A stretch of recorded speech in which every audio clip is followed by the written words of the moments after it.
Amen. Sambahin natin ang Panginoon sa pamamagitan ng palakpak mula sa ating mga puso. Naririnig po ng Panginoon yung palakpak na yan. Nakakarating po sa Kanya yung palakpak na yan. Purihin po ang Panginoon. Amen. Amen. Maligayang Pasko ng Pagkabuhay sa inyo pong lahat. Praise God. Alam niyo po, ang Pasko ng Pagkabuhay ay hindi natin tinatawag na Easter. Kasi walang kinalaman yung word na Easter sa Resurrection Sunday. Yun po ang tawag natin, Resurrection Sunday rather than Pasko ng Pagkabuhay. Rather than Easter, no? Kundi Pasko ng Pagkabuhay. And today, we are celebrating the most powerful day of the year and in entire history, the most powerful day. Kaya sa pag-aaral po natin ng kanyang salita, samahan niyo po ako, sabay-sabay po tayong kausapin ng mga sarili natin. Let us declare to ourselves, sabay-sabay po tayo. Ready? Go! Ako ay narito ngayon upang mag-aaral ng salita ng Diyos. Ang puso ko ay binubuksan, ang isip ko ay tinutuon, ako ay makikinig at susunod sa salita ng Panginoon. Amen. Manalangin tayo. Panginoon, nandito po kami ngayon pong umagang ito para po sa iyo.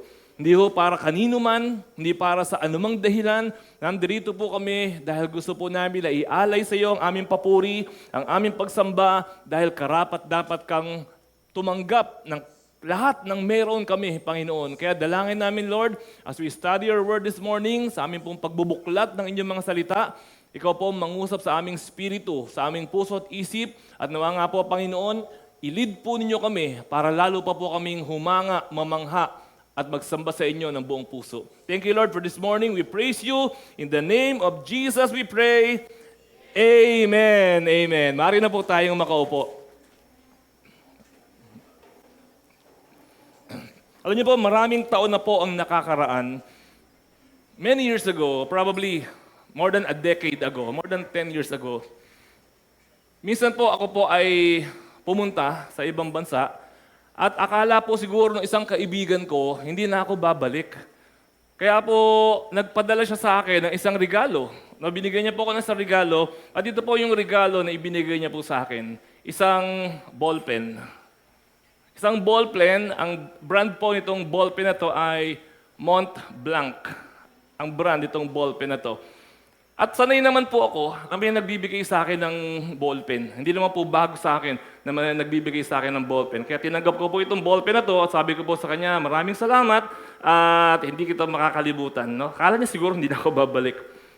At nung umalis na po ako, sumakay na po ako ng eroplano, pagbaba ko po doon sa bansa na pupuntahan ko, syempre po nagugutom ako, sinundo po ako ng aking mga kaibigan at kumain po kami sa isang restaurant. Pagkain po namin sa isang restaurant, inilabas ko po itong ballpen, sinulat ko yung kung ano man, na sinulat ko po something, no, some details or something, at inilapag ko po yung ballpen. Nung kami po ay matapos kumain, pumunta na po ako doon sa aking titirahan, at biglang naalala ko, the next day, yun nga palang ballpen na iwan ko. So tumawag po ako sa restaurant, ang sabi ko po, nakita niyo ba yung ballpen na ang brand ay Mont Blanc? Actually, hindi po ito yung eksaktong ballpen. Kulay silver pa yung binigay na ballpen sa akin. No? So, nakita ba kayo ng silver na Mont Blanc dyan sa restaurant nyo, sa gantong table sa tabi ng bintana? Ang sagot po nila sa akin, ay, pasensya na po. Wala kami nakuha na ganyang ballpen. And I did not think anything about it. Pinabayaan ko lang po siya. Ballpen lang naman. After a few years, hindi ko kilala yung ballpen ng Mont Blanc. Ang kilala ko po, Scribbler. Wala na rin yata ngayon nun. Bic. At ang paborito ko ngayon, Panda. Okay? Yun ang mga kilala ko. At para sa akin, sanay po ako na nawawala yung ballpen, naiiwan yung ballpen, nakakalimutan yung ballpen. Kaya nung maisip ko po itong ballpen na to, somewhere along the line, na-encounter ko itong ballpen na ito uli. Itong brand na ito, itong model na ito ng ballpen, ito pala ang presyo niya, itong ballpen na ito. 10,000 yung ballpen na ito.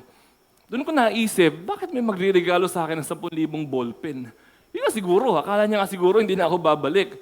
Pero the point is, hawak-hawak ko na, pinabayaan ko pa, dahil hindi ko naiintindihan kung gaano siya kahalaga. So ngayon po, no, after a decade, hindi ko na siya makalimutan.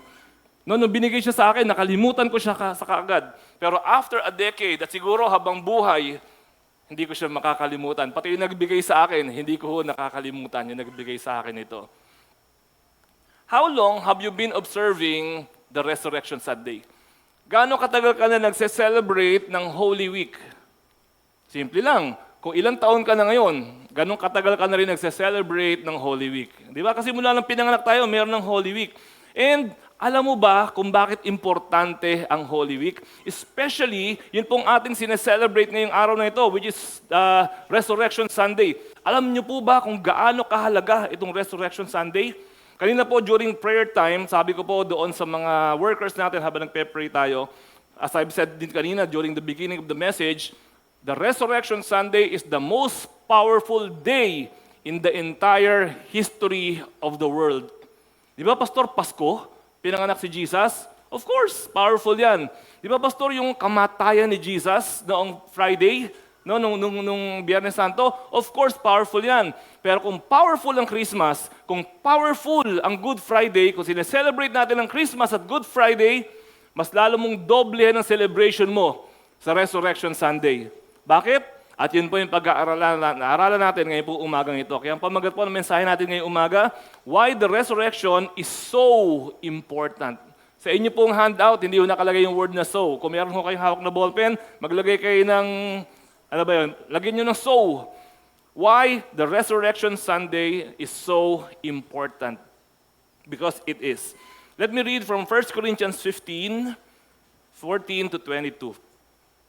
At kung si Kristo ay hindi muling binuhay, kung si Jesus daw ay hindi nabuhay during Resurrection Sunday, walang kabuluhan ang aming pangangaral at walang katuturan ang inyong pananampalataya. Kung ganon, lilitaw na kami mga sinungaling na saksi ng Diyos. Hindi dahil pinapatutuhanan namin na muling binuhay ng Diyos si Kristo, hindi naman pala. Kung talagang walang muling pagkabuhay ng mga patay, kung hindi muling binubuhay ang mga patay, hindi rin muling binuhay si Kristo. 17. At kung hindi muling binuhay si Kristo, kayo'y nananatili pa sa inyong mga kasalanan at walang katuturan ang inyong pananampalataya. Hindi lamang yan. Nilitaw pa na ang lahat ng mga namatay na sumasampalataya kay Kristo ay napahamak. Kung ang pag-asa natin kay Kristo ay para lamang sa buhay na ito, tayo na ang pinakakawawa sa lahat ng tao. No, kung hindi raw nabuhay si Jesus, kung puro tayo Jesus, Jesus, Jesus, puro ganun daw tayo at hindi naman siya nabuhay uli, tayo na ang pinakakawawa sa lahat ng mga tao. 20. Ngunit sa katunayan, si Kristo ay muling binuhay at ito'y katibayan na muling ang bubuhayin ang mga patay. Kung paanong dumating ang kamatayan sa pamamagitan ng isang tao, gayon din naman, dumating ang muling pagkabuhay sa pamamagitan din ng isang tao. Sapagkat kung paanong namamatay ang lahat dahil sa kanilang kaugnayan kay Adan, gayon din naman, mabubuhay ang lahat dahil sa kanilang kaugnayan kay Kristo. Ito pong nakaraang Holy Week, sangkaterba na naman ang Kristo. Sa Pampanga, sa Bulacan, sa Laguna, may naninipa pa. Napanood niyo ba yun? May nanununtok pa. Ang tawag, banal na suntok. Sa TikTok, sa YouTube, kasi yung krus dinaganan, sinapok ni Kristo, pati ng kanyang mga alagad. Ang dami-dami na naman pong Kristo. Dumarami ng gagaya, dumadami nagpapanggap. Bakit po? Bakit po? Kasi sobrang dali na magsalita at gayahin si Kristo. Madali lang yun. Gayahin mo si Jesus, maglagay ka rito ng, ano ba yan, ng headband, korona ng tinik, maglagay ka ng krus, maghataw-hataw ka nung kung ano-ano. Tapos yung panghataw mo, meron ng sariling atsuwete. Kapag hataw mo, pula na siya kagad. Di ba? Madaling gayahin. Madaling gayahin pati po ang pagpapapako sa krus. Madaling gayahin. Pero meron pong hindi magaya-gaya ang pagkabuhay na muli. Napakadaling gayahin. Kaya po sinabi ko kanina, importante yung Christmas, kapanganakan ni Kristo. Pero lahat pinapanganak. Madaling gayahin yung kapanganakan. Madaling gayahin yung pagtuturo. Madaling gayahin yung uri ng buhay. Pero mahirap gayahin yung mamamatay ka at mabubuhay ka uli. Kaya sa lahat ng religious figures sa buong mundo, Buddha man yan, Muhammad man yan, Krishna man yan, o kung sino man pong religious figure that you can think about right now, nobody, as in nobody, ever claimed resurrection. Wala nagsabi sa kanila, panoorin niyo ako mamamatay ako, pero mabubuhay ako uli. Wala, maski isa na nangahas na magsabi na mabubuhay sila uli. Kasi madaling mamatay. Pero para patunayan mo na mabubuhay ka uli, ibang usapan na po yan. But Jesus, during the time of His ministry on earth, paulit-ulit niyang sinabi, mamamatay ako, sa ikatlong araw, mabubuhay akong uli. Ang lakas ng loob na sabihin ni Jesus yon. Kasi totoo na siya ay mabubuhay muli. So much so, si Jesus ay namatay, siya ay inilibing sa isang libingan. Ang sabi po ng mga pinuno ng mga Hudyo kay Poncio Pilato, pabantayan ninyo yung pintuan ng libingan. Kasi sabi niya, mabubuhay daw siya baka nakawin. Tapos sabihin ng kanyang mga alagad, sabihin ng mga alagad niya, nabuhay. Yung pala, ninakaw lang. So pinabantayan, may security. May alam ba kayo na libingan na may security guard? Di ba? Maski dyan, sa heritage, walang security guard yung mga libingan dyan. Yung kanya, merong security guard. Pero pag bukas nila ng libingan, wala na si Jesus doon. Because Jesus resurrected. Jesus is alive. Therefore, the resurrection is the single most important event in Christianity. We have been celebrating it for decades. Yung iba sa atin, kalahating century na natin sineselebrate ito. This is the most important single event in the entire history of Christianity and the world, the resurrection of Jesus. Ito po ang resibo na totoo ang pinapanampalatayanan po natin. Ang lahat ng katuruan sa Bible, nagkaroon ng katotohanan at pwedeng panindigan at paniwalaan because of the resurrection of Jesus. So imagine po ninyo, balloon, mag-isip kayo ng lobo. Lobo, may hangin sa loob, tapos hawak-hawak mo yung dulo, di ba tatalian mo yung lobo? Pag tinalian mo yung lobo, okay, lumilipad-lipad siya. Pag tinanggal mo yung tali ng lobo at binitiwan mo, dilipad yung lobo, iimpis yung lobo. Ang humahawak sa lobo ay hindi yung hangin, kundi yung tali. In the same way, the resurrection is the tali of the lobo of the Bible. Lahat ng teachings ng Bible, lahat ng promises, lahat ng commandments, ay nandoon sa lobo na yon at tinali siya ng resurrection. Kaya kung hindi totoo na nabuhay si Jesus, baliwala lahat itong mga laman nito. Ang resurrection po parang pirma. Diba kahit na nilagay mo, binigyan kita ng tseke, nakalagay doon, 10 million pesos. Wala namang pirma, baliwala yung tseke. Nagkontrata tayo, wala namang pirma, baliwala yung kontrata. Ang resurrection, ang pirma sa lahat po ng itinuro sa atin ni Jesus. That's why the resurrection is the most important event in history. Napaka-importante po nito pong resurrection. In fact, if you will ask me, that's why, kung gusto mong i-disprove ang Christianity, sabihin mo, hindi naman totoo ang Diyos. Hindi ako maniniwala sa Diyos. Hindi naman totoo na sinabi ni Jesus yan. Hindi totoo si Moises. Hindi totoo si Daniel. Hindi totoo si Abraham. Hindi totoo na nagpakain si Jesus. Hindi totoo sinabi niya, I am the way, the truth, and the life. Madaling i-disprove ang Christianity. Tanggalin mo lang yung tali ng lobo. I-prove mo lang na hindi totoong nabuhay uli si Jesus. At pag na-prove mo na totoong hindi nabuhay uli si Jesus, babagsak ang buong Christianity. All of Christendom will fall apart dahil lamang sa resurrection promise ni Jesus Christ. That's how important the resurrection is. So therefore we ask, totoo ba pastor ang resurrection? Natanong niyo na ba yan sa sarili mo? Totoo ba? Totoo bang nabuhay muli si Jesus? In fact, laliman pa natin yung tanong, totoo bang may Jesus? Baka naman si Jesus ay katulad lang ni yung mga alam natin ng mga kwento-kwento ni Hercules. Totoo bang may Hercules? Totoo bang merong Jesus? So that's why we're asking this question. Is there really a historical Jesus or Jesus is only a mythical character? No? Parang historical versus mythical. When we say historical, Leonardo da Vinci, totoo ba siya o hindi? Totoo. Di ba? Sino ba? Isaac Newton. Totoo. King Arthur. Totoo o hindi? Di ba? Ako hindi ko rin alam eh. Pero hindi yata totoo si King Arthur. Ayoko lang sabihin ngayon kasi hindi ko na-research. Pero si Isaac Newton, alam ko, totoo yan. George Washington, totoo yan. Magellan, totoo yan. Santa Claus, hindi. Hindi totoo ang mga bata, hindi totoo ang Santa Claus. Okay? Huwag kayong maniwala kay Santa Claus. Easter Bunny, hindi rin totoo yan. Si Hercules, si Zeus, sina Athena, lahat ng mga Roman mythological gods, mga Greek mythological gods, hindi po lahat totoo yan. Sari manok, hindi totoo po lahat yung mga yan. This is what we call historical versus mythical. Now the question is Jesus historical or mythical? Meron ka bang ebidensya na totoo si Jesus? Meron ka bang ebidensya na totoong nabuhay muli si Jesus? Since ito pala ay napaka-importante na usapin sa buhay natin. Meron po mga ebidensya ang pagkabuhay na muli ni Jesus. Basahin ko lang po muna sa Bible. Mamaya pupuntahan natin yung hindi Bible. Pero ngayon yung Bible muna. Sabi po sa Bible, 1 Corinthians 15, 3-7.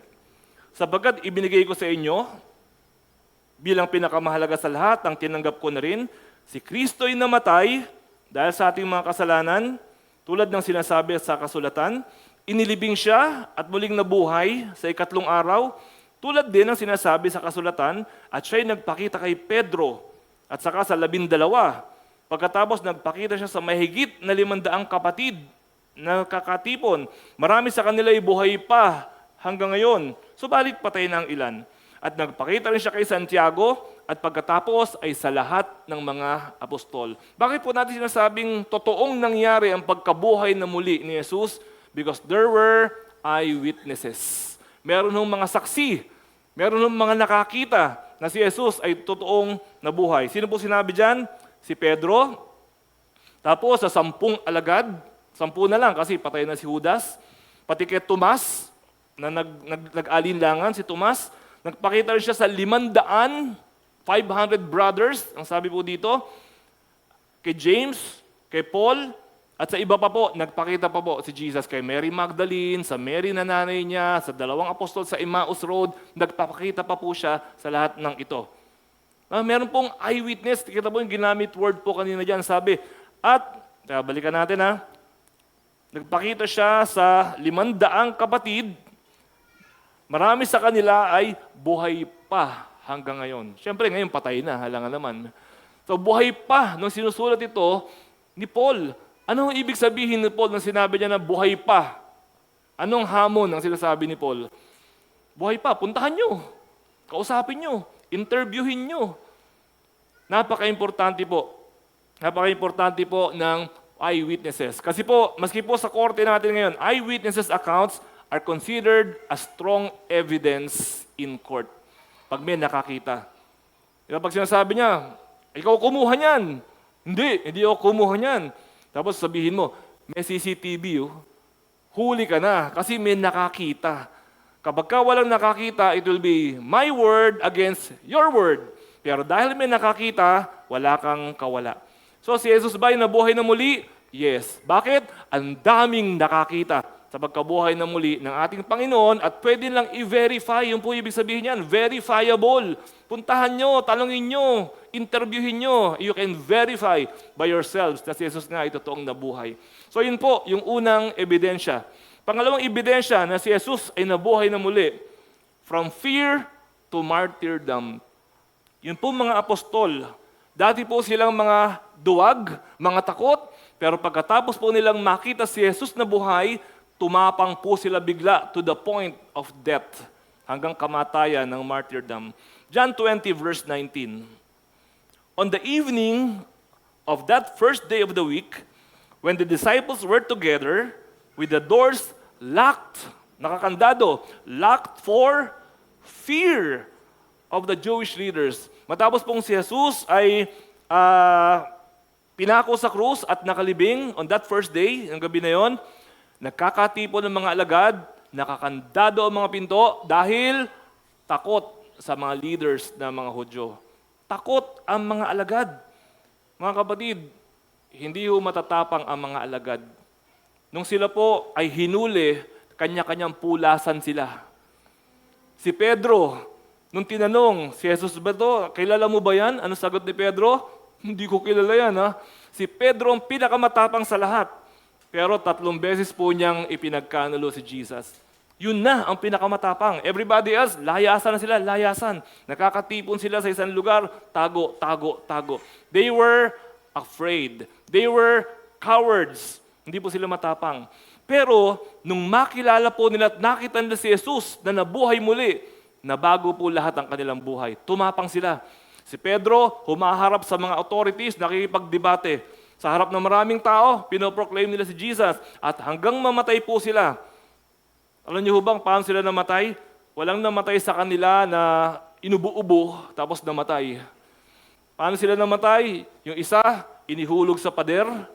Yung isa, binugbog. Yung iba, sinaksak. Yung isa, nilublob sa kumukulong langis.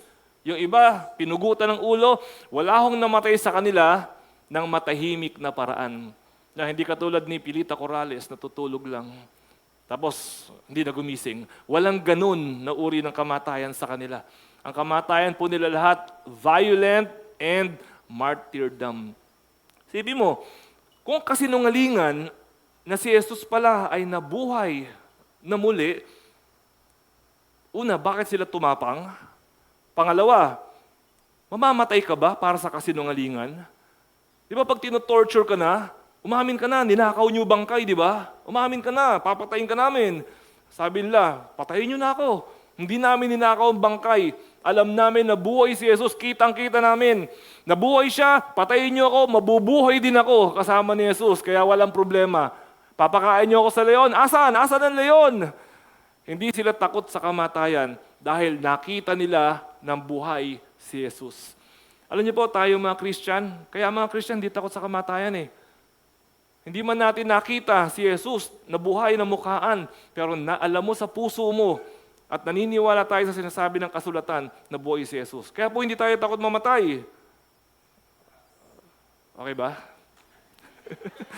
Baka may inaantay kayo No, pero wag muna, nag-worship pa tayo eh. Mamaya. Hindi, joke lang. Diba, hindi sila mamamatay para sa isang kasinungalingan. They died proclaiming that Jesus was truly alive. Na pangatlo po, maraming ebidensya po ito, pero for the interest of time, 3 lamang po ito. Pangatlo po na ebidensya na buhay si Jesus, very simple, the empty tomb. Yun pong libingan na bukas at walang laman. Kasi po, sabi nga po natin kanina, pinabantayan po yun. Actually po, pinabantayan siya, ang pinakamaliit po na unit, no, kapag kami bantay na ganyan, ay sinasabi po nila na 4 to 16 soldiers.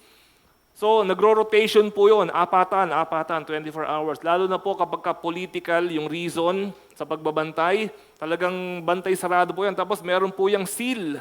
Alam niyo yung seal, di ba, yung ngayon uso kapag kinakasal, bibigyan ka ng invitation, tapos yung invitation, meron tatak nung, yung gano'n, no? May seal na gano'n. May selyo po yung mga yan. May tali dito, tapos may tali dito, tapos yung 2 dulo ng tali, seselyohan nila. Hindi mo pwedeng basagin. Hindi madali na nakawin ang bangkay ni Jesus. Pero pagdating po ng linggo ng umaga, the tomb was empty. Pastor, ang dali naman nun. Empty tomb. Napakadali naman sigurong gawin ng empty tomb. Actually po, kung tutuusin, kung gusto po nilang baligtarin to ebidensya na to, isa lang naman dahilan eh, produce the body. Yun lang naman kailangan mong gawin eh. Gaano ba kahirap doon time nila na i-produce ang body ni Jesus? Alam naman ng lahat ng tao, yun nangyari, naka-alert ang mga gwardya. Kaya mo ba, gaano katagal bago mo itulak yung bato na yun? Hindi ko katulad ngayon, maliit na bato yun. Bato talaga na malaki, tutulak mo. Lalabanan nyo muna yung mga gwardya bago ninyo mabuksan yung bato na yun. Pag nakuha na ninyo, tatanggalan ninyo ng balot.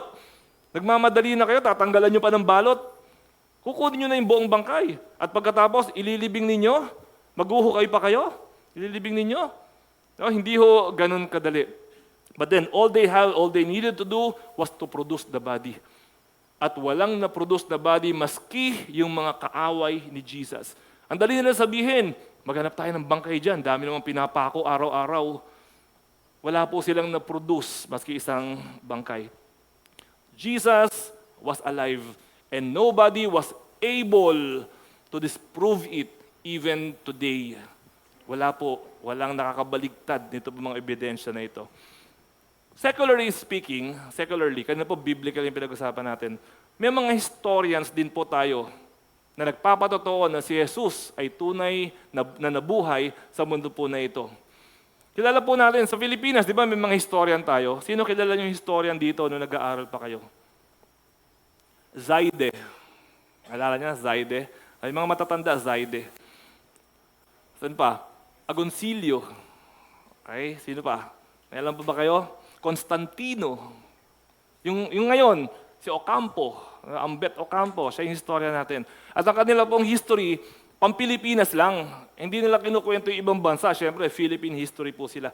Meron din po mga historian, ang mga Romans, ang mga Greek, at ang mga Hudyo na nakatutok lamang po sa kanilang history. Tingnan po muna natin una-una si Tacitus.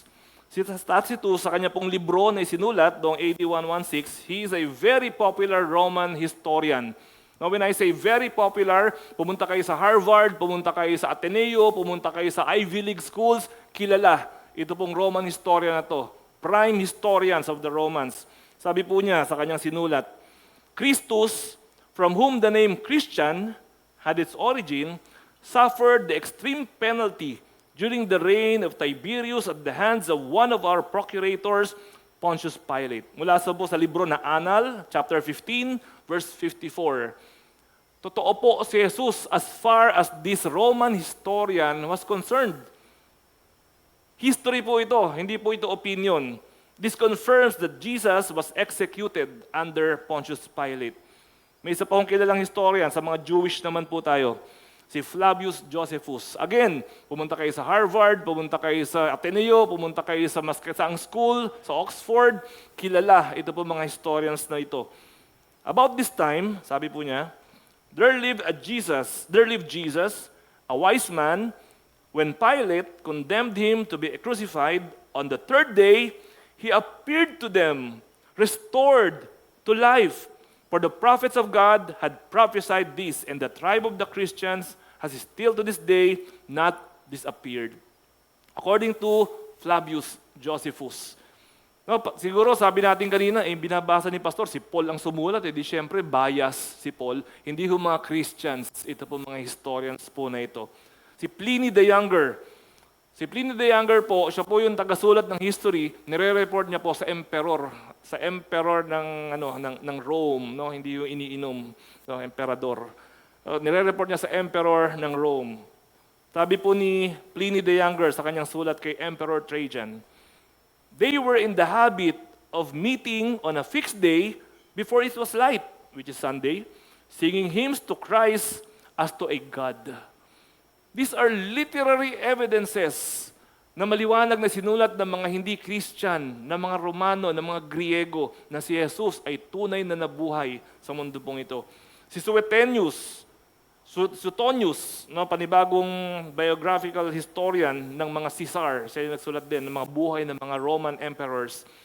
Sabi po niya, since the Jews constantly made disturbances at the instigation of Christus, which is Christ, he expelled them from Rome. Negative. Hindi ito pinapabango ang mga Christian. Sinasabi niya, ang gugulo ng mga Christian, pinalayas nga namin sa Rome. Binanggit na naman niya si Jesus Christ. Si Celsus, kaaway ng mga Hudyo o ng mga Christians, Greek philosopher, sabi niya, Jesus was a magician who claimed to be God. Mga hindi ito kaaway, kaya ganito ang sulat niya. Jesus na yan, sorcerer yan, sabi niya. Pero kilala niya si Jesus dahil totoong nabuhay si Jesus. At siguro po, iuhuli ko po ito, no, yung tinatawag na Babylonian Talmud. Ito po yung pinapaniwalaan ng mga Pariseo. Sino ba mga Pariseo? Mga kaaway ni Jesus. Kaya po sa aklat ng mga Pariseo, ganito po sinasabi, on the eve of Passover, they hanged Yeshua, or Jesus. He was going to be stoned because he practiced sorcery and enticed Israel to apostasy. Alam niyo po, nakasulat ito po sa libro ng Sanhedrin 43a. Yun po yung kanyang reference, verse tsaka chapter. These documents exist and they mention Jesus historically. And these people are not Christians. In fact, some of them or many of them are even enemies of Christianity. Di ba minsan pag nagsulat ka, kaaway mo, yung kaaway ko, mayabang. So pinapatunayan mo na totoong nabubuhay nga siya kasi inaaway mo siya. These are historical evidences that Jesus truly lived as a person, na buhay na maguli. Jesus was a historical figure. Hindi po siya mythology, hindi siya kwentong barbero, hindi siya pantakot sa mga anak natin, kukunin ka din. Hindi siya pantakot sa mga anak natin. Jesus was a historical figure. So mga kapatid, listen to this. Tandaan natin to. The resurrection was a game changer. Dahil sa resurrection, nabago ang lahat. We are celebrating a very powerful event in history today. So, because of that, bakit again, importante ang resurrection? Anong pinrove ng resurrection sa lahat po na ito na pinag-aaralan natin? Because of the resurrection of Jesus, it is proven that our faith in God is not futile. Ang ating pong pananampalataya at pagsamba sa Diyos ay hindi baliwala. Our faith in God is not futile. Hindi sayang. Hindi mo isipin, nagpunta pa ako dito, nag-grab pa ako papunta sa church. Hindi sayang ang pagpunta mo rito, kumanta-kanta pa ako, nag-practice pa kami, sumayaw pa kami. Our faith and our worship of the Lord is not futile. Hindi sayang, hindi baliwala. 1 Corinthians 15, verse 4. At kung si Kristo'y hindi muling binuhay, walang katuturan ang inyong pananampalataya. Walang katuturan ang inyong pananampalataya kung si Kristo ay hindi muling binuhay. Binuhay. Ibig sabihin, may katuturan ang inyong pananampalataya. Bumili pa ako ng damit, nagplansya pa ako para umattend ng worship, may katuturan ang pag-attend mo ng worship. Hindi sayang ang paglilingkod sa Panginoon. Minsan ba naisip mo sayang? Minsan ba naisip mo lugi ang pagiging makadiyos? May mga nag-iisip po ng ganyan. Is faith in God worth it? The answer is, yes, definitely. Faith in God is worth it. Why? Because God really exists. Bakit po worth it? Dahil totoong may Diyos. Mga kapatid, tumingin kayo sa akin, totoong may Diyos. Hindi sayang ang pagod mo, hindi sayang ang paglilingkod mo, hindi sayang ang pananampalataya mo dahil totoong may Diyos. Matapos itong mga pinag-aralan natin na ito at hindi ko pa rin naniniwala na may Diyos, hindi ko na alam kung ano pang gagawin po natin. We are serving a great, mighty, omnipotent, all-powerful, all-knowing God. At dahil totoong may Diyos, di ba minsan may mga tao, sorry for the word ha, di ba may mga tao minsan sip-sip? Sip-sip sa boss nila, sip-sip dun sa mayaman, no? Sip-sip dun sa sikat, sip-sip sa politiko, sip-sip. Tao lang yun. Di ba dapat, kung gusto mo rin lang maging ganon, sa Diyos tayo dapat maging malapit. Mag-invest ka kapatid ng panahon sa Panginoon. This is the time, dahil totoong may Diyos. Having faith in God makes sense. No, may kabuluhan, may katuturan kapag tayo po ay naglilingkod sa Panginoon. Although some people think that being godly is foolishness, baliktad actually. Ibang tao nag-iisip, kamang-mga naman yan. Pa-aleluya, aleluya kayo, kamang-mga yan. No, that's foolishness. That's a waste of time. Actually, baliktad. Baliktad. If you are not serving the Lord, ikaw ang mangmang.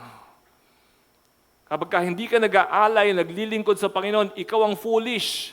Ikaw ang nagsasayang ng buhay. Ikaw ang nagsasayang ng oras.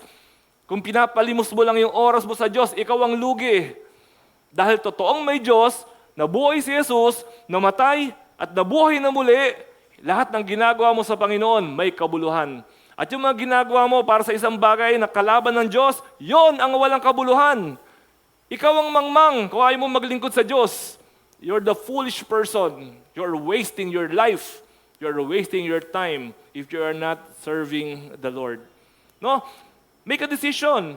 Serve the Lord. Why? Because our faith has a firm foundation. Matibay ang tinutungtungan ng atin pong pananampalataya. A few weeks ago, lumindol sa Myanmar at saka sa Thailand. Alam niyo yung kwento? Lumindol. Ano ba? 7.8 magnitude. 7.8. Alam niyo po ba, hindi naman to chismis, mas marami daw, hindi chismis tapos med daw no? Mas marami daw bumagsak na building sa Myanmar kaysa sa Bangkok. Sa Bangkok daw, sa Thailand, halos wala. Meron din, pero halos wala. Konti lang. While sa Myanmar, mas marami nagbagsakan. Bakit po? Foundation. Mas firm yung foundation na ginawa nila dito sa Bangkok kaysa doon sa Myanmar. No? Kailan lang? Tulay, bumagsak. Bakit bumagsak yung tulay? Hindi firm yung foundation. Lahat ng bagay na hindi firm ang foundation, babagsak. At sinasabi ko po sa inyo, ang pananampalataya po natin, firm ang foundation. May tinutungtungan po tayo na tunay na nangyari. Hindi kwento-kwento lang. Si Jesus nabuhay na muli, tunay na nangyari. Hindi ho kwento-kwento lang. We are standing on the truth. This is the true foundation. Now, this is my question. Let me just ask this question. If Jesus is not your foundation, what is your foundation? If Jesus is the firm foundation na dapat tinutungtungan ng lahat ng tao, saan ka nakatungtong? Graduation? Accomplishment? Bank account? Oh my goodness. Isang sakit lang. Wag naman sana, wipe out yung bank account mo. I promise you. Natalino ka, mauntog ka lang, magka-amnesia ka. Ewan ko lang kung saan ka kakapit. Jesus is our firm foundation. Mamatay ka man, kasama mo ang Panginoon. Mauntog ka man, mabagsakan ka man ng earthquake, Jesus is our firm foundation. Hindi ka lugi. Ulitin ko, if Jesus is not your foundation, lugi ka. Matakot ka. Talo ka. So, we are firm, we are assured that we are standing on the firm foundation. Faith in God, therefore, should be our priority. Prioritize natin ang paglilingkod sa Panginoon. Ngayon po, merong word na uso ngayon Palagay ko, narinig nyo na to, yung tinatawag na work-life balance. Narinig nyo ba yan? Work-life balance. Pinauso yan ng mga mga Gen Z. Yung mga millennial, tsaka yung mga Gen X, tsaka yung mga boomer, work till you die. Puro ganun yan Yung Gen Z ngayon, work-life balance. Natatawag sa boss nila yan. Sir, absent muna ako ngayon. Bakit? Stress ako Stress, di ba? Hindi pwede, meron ka nang gagawin ngayon. Hindi, bigay niyo lang muna doon sa katrabaho ko yan. I need to take care of my own sanity, mental health. Meron pang ganun ngayon, mental health. Now, kung importante po sa atin, ang work-life balance, isali po natin si Jesus diyan sa work-life balance na yan. Sabi sa Bible, man shall not live by bread alone, but by every word that comes out of the mouth of God. No, hindi pwedeng puro bread. Ang dami mo ng bread, inuuod yan, napapanis yan. Kasali dapat si Jesus. No, hindi yung dapat balanse, at si Jesus ang pambalanse sa buhay po natin. Include Jesus. Be part let Him be part of your priorities in life. Do not just make God a part of your life. In fact, make God your life. Not just a part of your life, but make God your life. Kasi yung iba, kilay is life. May ganun pa. Ano yung mga na-i-imagine, mga na-imbento. Coffee is life. Hindi. Jesus is life. Si Jesus ang buhay. And without Jesus, your life will be no life at all. Hindi ho talaga tunay na buhay. And so, this morning mga kapatid, serve the Lord. We are not serving a mythical person. We are not serving an imaginary friend. We are serving a true and living God. 1 Corinthians 15:58. Kaya nga, mga minamahal kong mga kapatid, magpakatatag kayo. Huwag matinag. Maging masipag kayo palagi sa paglilingkod sa Panginoon. Dahil alam ninyong hindi masasayang ang inyong papapagal para sa Kanya. Hindi raw po sayang. Ito yung kanina pa natin sinasabi, hindi sayang. Maghanap po tayo ng paraan kung paano tayo makakapag-serve sa Panginoon. Find a way. Di ba? Start by going to church. Simple. Gusto ko mag-serve kay Lord? Start by going to church. Kailangan pa bang i-memorize yan? Basic. Di ba? Pray. Read the Bible. Then you're serving the Lord. No, kapag ka yung hurdle na yon nalampasan mo na, no? Alam niyo po sa totoo lang, not for anything wala pong walang personalan Alam niyo po dito sa church natin, may mga tao dito, umulan, bumagyo, lumindol, andito. Kahit anong mangyari. Hindi yung sa, alam niyo yun, talagang kahit na anong mangyari, sigurado ako, kunyari Sunday ngayon, sigurado ako na hindi mazizero yung attendance ng Sunday kasi may mga tao talaga rito magkabale-balentong, andirito pa rin. No? Kasi hindi naman sa church siya pumupunta. Para sa kanya, commitment niya yun sa Panginoon. So, serve the Lord. Start by going to church. Basic. Kasi po minsan, nakakataka, lahat tayo gusto pumunta sa langit, pero sa church, hindi makapunta. It happens. And then, be equipped or be discipled. Diba? Be discipled. Hindi lamang yung nag-attend ka, kundi may naitatanim sa atin. Be discipled. Also, volunteer as a worker. Maghanap ng magagawa. Isiksik ang sarili. Pastor, ano ba pwede natin gawin dyan? Diba? Yung dito yung kuryente natin dito, medyo ganyan-ganyan, baka pwedeng ayusin. No? Meron ho laging gagawin sa church po natin. Volunteer. Contribute. Importante yan.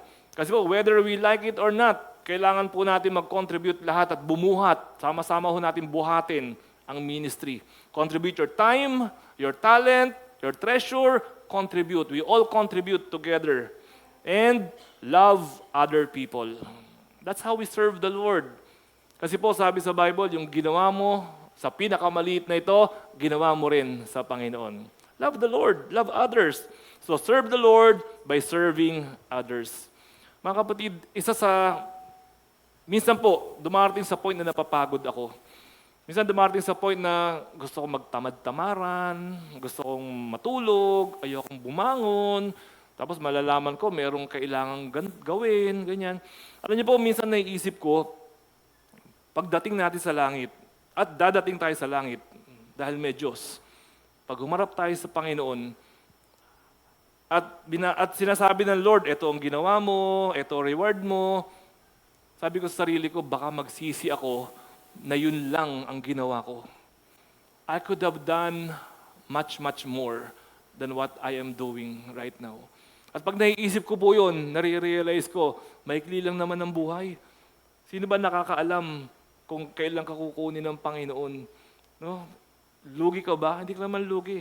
Kanina nga nandito ako, nire-review ko po itong sermon, may pumipintig-pintig dito sa likod, sa ulo ko. Ano kaya yun? Ano kaya yun? Di ba? Isip ka lagi, pag tumatanda ka na, lahat ng kirot akala mo, kamamatay mo Pag matanda ka na, as dumadami na yung vocabulary mo, alam mo na yung creatinine, alam mo na yung, mga dati hindi mo alam yan nung bata ka ba? Ngayon naintindihan mo na, amlodipine, losartan, kabisado mo na yung mga gamot. Yung bag mo, mabigat na, puro maintenance. Iba na. So, alam niyo po yun, baka magsisi ako pagdating ng panahon. Yan lang ba ang nangyari sa buhay ko? No, kunyari, umabot ako ng 80 years old. Pagharap ko sa Panginoon, Jonathan Escobedo, ito yung 80 years old mo.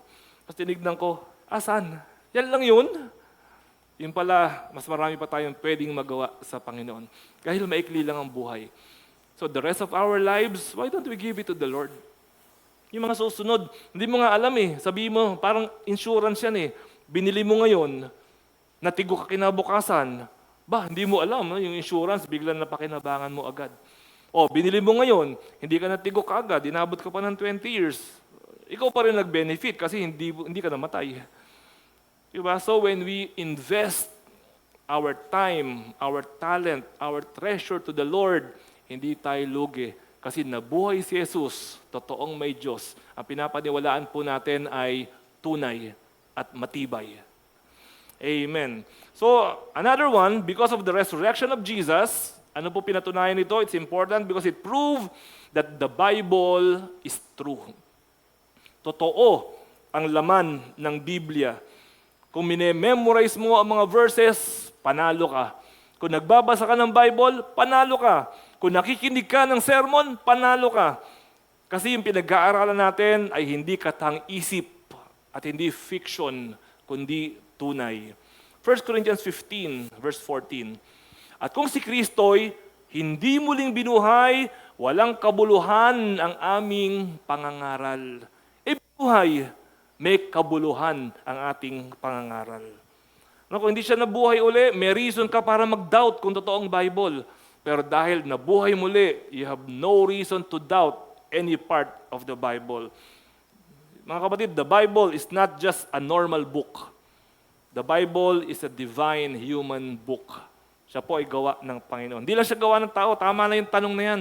Hindi na lang lagi yung sinasabi, gawa lang ng tao yan. Gawa lang ng tao yan. Gawa lang ng tao yan. Eh ba't nagkakatotoo mga nakasulat? Gawa lang pala ng tao. It is from the Lord. No? Jesus validated the Bible. Ginamit ni Jesus ang Bible. At if it is good enough for Jesus, it's good enough for me. Old Testament, New Testament, it's good enough for me. Dahil sabi po ni Jesus, Matthew 5:18, tandaan ninyo, maglalaho ang langit at ang lupa, ngunit ni isang tuldok o kudlit man ng kautusan ay hindi mawawala ng bisa hanggat hindi natutupad ang lahat. At natutupad na nga ang lahat. Natutupad na po ang lahat. All its promises, its commands, its teachings are true. All of the teachings of the Bible are true. Therefore, stop doubting the Bible. Tama na yung, ano kaya ito? Totoo ba ito o hindi? Tama na. Hindi tayo unlad kung hindi tayo sigurado kung totoo yung nasa Bible. Stop doubting the Bible. Minsan nagtataka ako sa ibang mga tao eh. Tignan niyo po pagdating sa Bible, kino-question. Pero tignan mo yung mga post niya sa Facebook, puro fake news. Ang daling maisahan sa fake news. Naniniwala, sinabi daw ni ganito, kung ano-ano. Pero yung Bible, kino-question. Sa TikTok, naniniwala. Sa YouTube, naniniwala. Sa Bible, ayaw maniwala. Saan ka naman nakakita ng ganyang uri ng standard? Stop doubting the Bible. Read it, study it, and obey it. Obey it. Like following a map. Yung pag sumusunod ka sa mapa, ito pong week na ito, palagay ko, marami sa atin ang naglayasan kung saan-saan dahil Holy Week. No, marami naglayasan. May pinuntahan po kami, hindi ko alam. Basta meron akong Google Map. Good enough for me. Sunod na lang ako kung saan ako papuntahin ni Google Map. Kasi pag hindi ako sumunod, baka naman ikaligaw ko pa. Basundin mo ang Bible parang Google Map. Ang pagsunod natin sa Bible, hindi tayo maliligaw. Parang student handbook, parang manual, parang constitution. Sundin lamang po natin siya. And I hope dumating po yung time na masasabi natin dito sa church natin, bawat isa sa atin, masasabi natin to. Sabi ni Lord sa Bible kasi, na yun yung bukang bibig mo. Ba't mo ginagawa yan? Sabi ni Lord sa Bible, gawin ko daw ito. Let us stand firmly on the Word of God. Thirdly, bakit po important na resurrection? Because it proved that salvation is real. Salvation is real. 1 Corinthians 15, 17 and 18. Kung hindi muling binuhay si Kristo, ano daw? Kayo'y nananatili pa sa inyong mga kasalanan. Ano pa? At walang katuturan ang inyong pananampalataya, inulit na naman. Hindi lang yan, lilitaw pa ng lahat ng mga namatay na sumampalataya kay Kristo ay napahamak. So, sumampalataya ka kay Jesus, hindi naman pala totoo si Jesus, buong tiwala mo, ipupunta ka sa langit, hindi naman pala totoo, dahil hindi siya nabuhay, mapahapahama ka rin pala. Yan sabi dito. Pero dahil siya'y nabuhay na muli, lahat ng nakakapit kay Jesus, lahat ng sumasampalataya kay Jesus, salvation is real for you. Totoong ligtas ka. Tumingin kayo sa akin. Sumasampalataya ka ba kay Jesus? Tinanggap mo ba siya bilang Panginoon? Bilang tagapagligtas? At nangangako ka ba, nasusunod ka sa Kanya at ilaalay mo ang buhay mo sa Kanya? Kung ganon, pupunta ka sa langit. Hindi ako may sabi nun. Sabi ng Bible the Bible is true. The Bible is true. At kung tinatanong kita ngayon, hindi ka makasagot ng yes or no, hindi ka sigurado, balikan mo yung Bible. Huwag kang pumayag na lugi ka, natalo ka, na nabubuhay ka, lumalakad ka. Hindi mo alam kung ano nangyayari sa'yo. Dito, lalo ngayon, hindi mo alam, naglalakad ka na lang, bigla ka na lang sasagasaan. Be assured of your life. You can stand on the truth of the Bible and salvation is real. Mga kapatid, forgiveness is real. Totoo ang forgiveness. Ako, ang dami kong kasalanan, pinatawad ako ng Panginoon.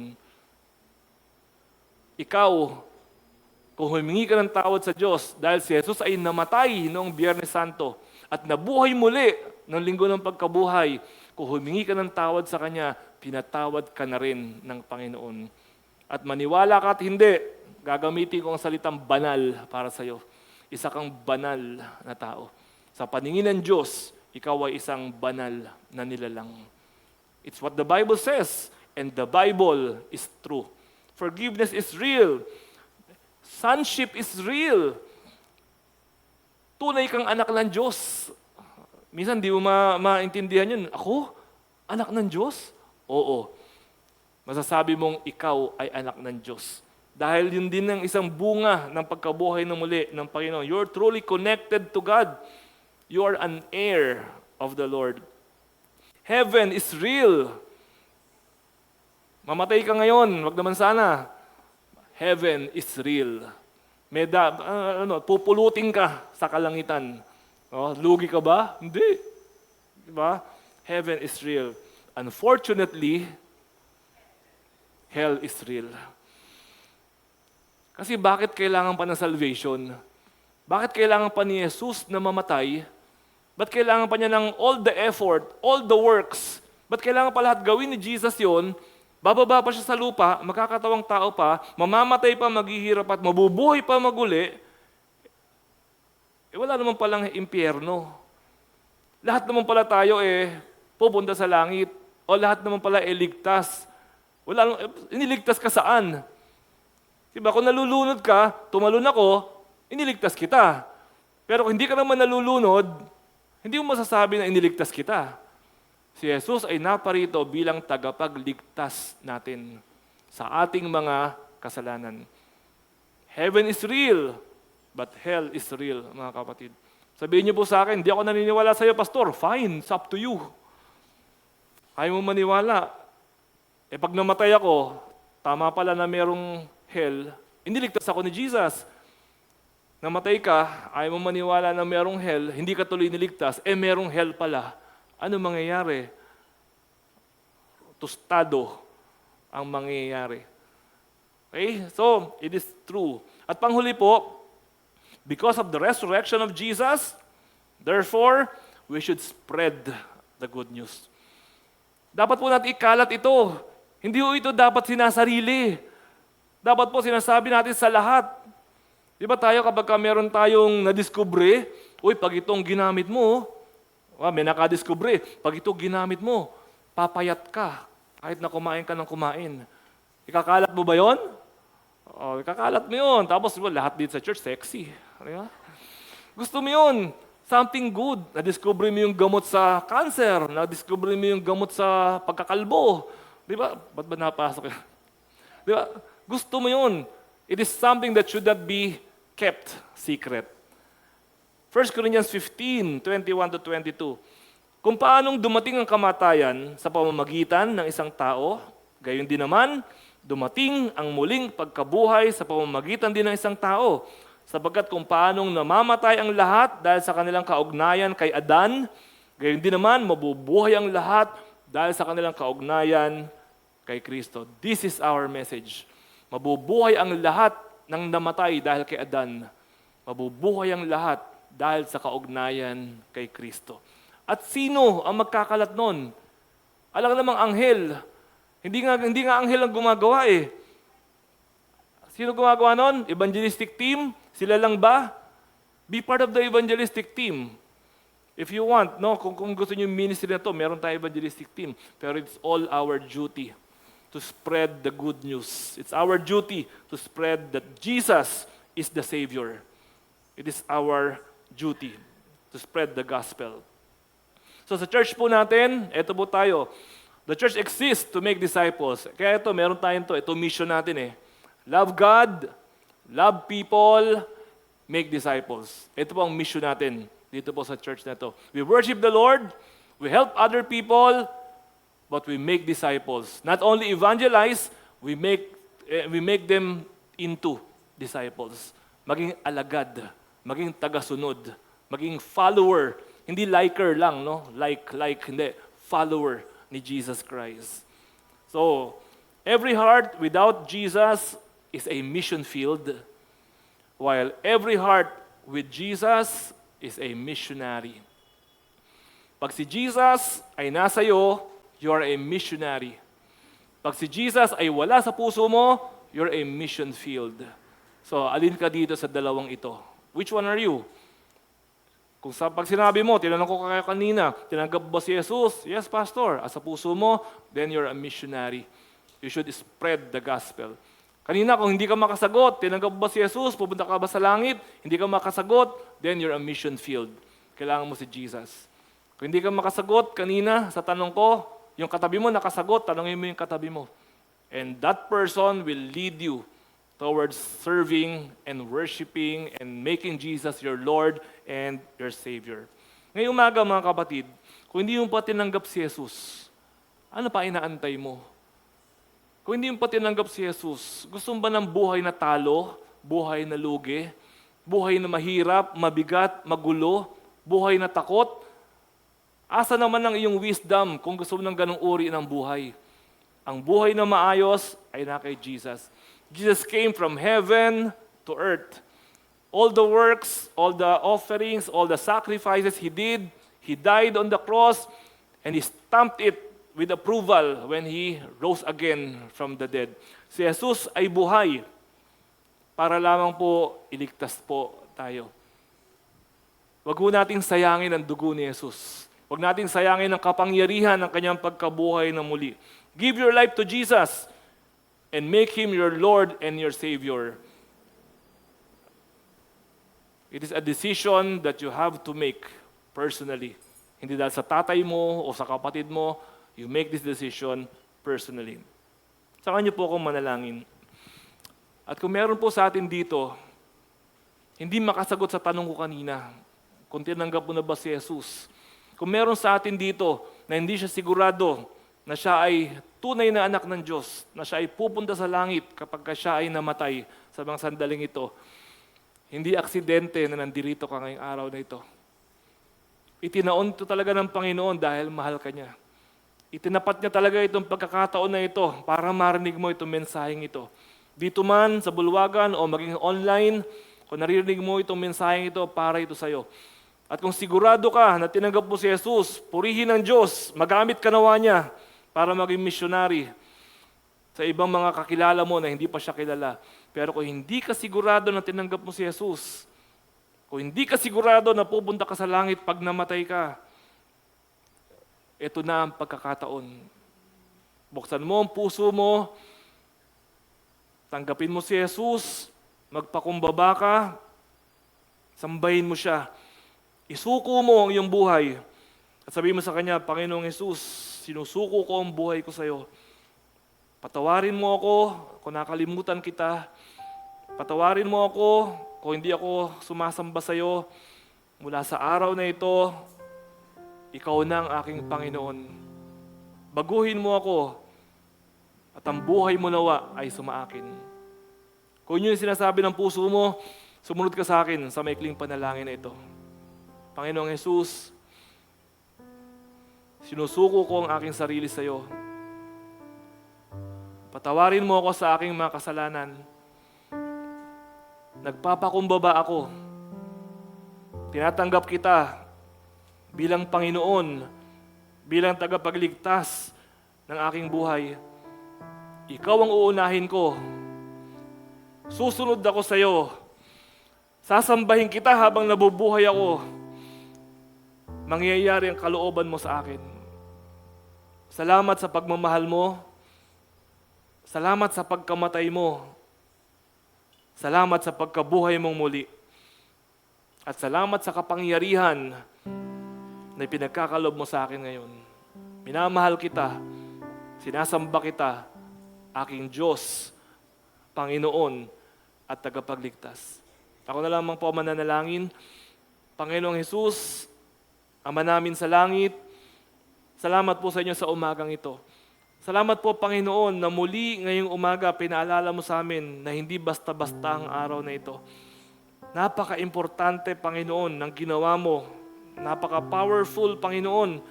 Tulungan niyo po nawa kami, aming Diyos, na huwag pong sayangin ang pagmamahal mo, ang kapangyarihan mo. Kundi tulungan mo po kami, Panginoon, na bawat hakbang namin sa bawat araw ng aming mga buhay, iukol namin at ialay namin sa inyo. Mabuhay kami na may pag-asa, ng may pananampalataya, lumakad kami sa tamang landas sa pamamagitan ng gabay ng banal na Espiritu at sa pamamagitan ng gabay ng inyong mga salita. Lumago kami sa pananampalataya at pagmamahal. Lumago kami sa paglilingkod. Ito ang dahilan, Panginoon, kaya ka pumarito, namatay, nabuhay na muli. Para po kami naman, Panginoon, ang buhay mo'y magpatuloy sa pamamagitan namin. Salamat po, Ama namin, ngayong umaga, Panginoon, pinupuri ka namin. Binabalik namin ng luwalhati sa iyo. Salamat sa bendisyon mo. Salamat sa pangungusap mo, sa anointing mo, sa presence mo. We love you, Lord. We praise you, Lord. In the name of Jesus we pray. Amen. Amen. Palakpakan po natin ang Panginoon.